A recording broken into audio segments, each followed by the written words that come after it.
For the purpose of performing multivariate exploratory data analysis, we have developed a technique that we call adaptable radial axis plots. Radial axis plots are visualization techniques that show multidimensional data samples as points and variables as vectors that represent radial axes. The locations of samples depend on their attributes and on the axis vectors. Their orientation determines the direction in which a variable increases, and the length specifies its influence in the visualization. We have developed a prototype tool that allows to interact with these techniques in several ways.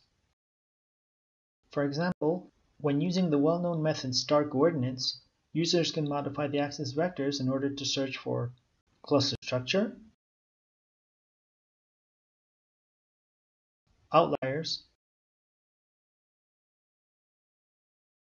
or data with special characteristics. In this example, the data are breakfast cereals, and in the final plot, healthier ones are located towards the left.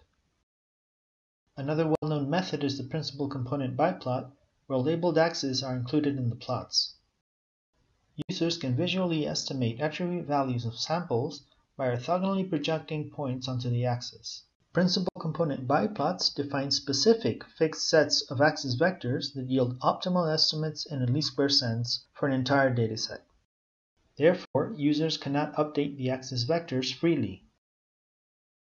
We propose using a hybrid strategy where users are able to modify the axis vectors and estimate attribute values optimally. If we use biplot axes in star coordinates, the estimates turn out to be poor, since the differences between the true values and the estimates are usually large. Our technique will be able to find better locations for the two-dimensional points that represent data samples, which will yield smaller estimation errors. For example, this is a star coordinates plot of 5 breakfast cereal variables. The values for protein content are between 1 and 6. Thus, ideally, the point should lie in the shaded region, but many fall outside. Our method will be able to plot the points to different locations, improving the accuracy of the estimates.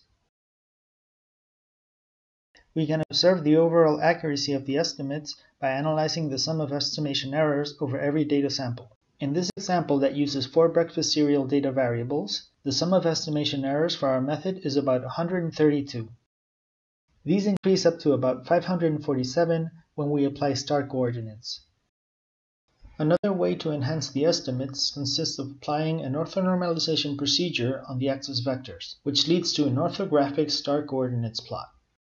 Note that the error drops back to 132. The drawback of this approach is that the new transformed axis vectors may not reflect the user's initial intentions. In some cases, the changes in the axis vectors can be considerable. The goal of our technique is to reduce several estimation errors. Mathematically, we need to consider a vector of differences between the true values and the estimates, and then minimize its norm. We have considered the 3 most common vector norms, which measure the sum of absolute values, the sum of squared values, and the maximum absolute value. Thus, our technique can be defined as a norm minimization problem. This plot uses the L2 norm in order to visualize the breakfast cereal dataset. The L-infinity norm produces a different plot, and the L1 norm provides yet another view of the data.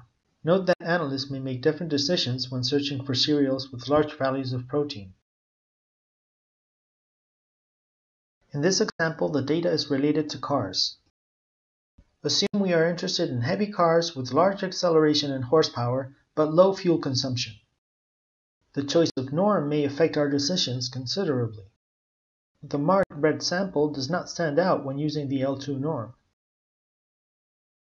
However, it is an interesting candidate when using the L-infinity norm. Lastly, it would be discarded when applying the L1 norm. Using different norms can therefore be useful for exploratory data analysis, since they may reveal interesting or unexpected features in the data. Finally, the marked sample contains the largest value of acceleration. We can see this by coloring the samples and also by ordering the data. One way to order the data consists of forcing exact estimates on one of the axes. This can be accomplished by introducing a constraint in the convex optimization problem. Here we obtain exact estimates of protein in the example that uses 5 attributes of breakfast cereals. Observe that the approach can be used with any vector norm.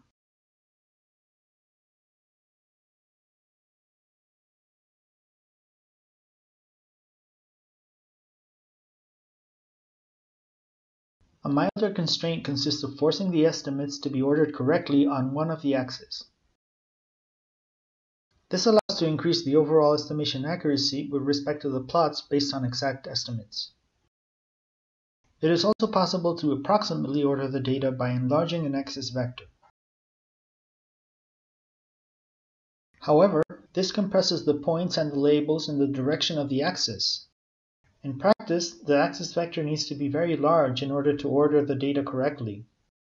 The resulting plots are very compressed even if we zoom in. A more efficient idea consists of introducing weights in the optimization problem's objective function.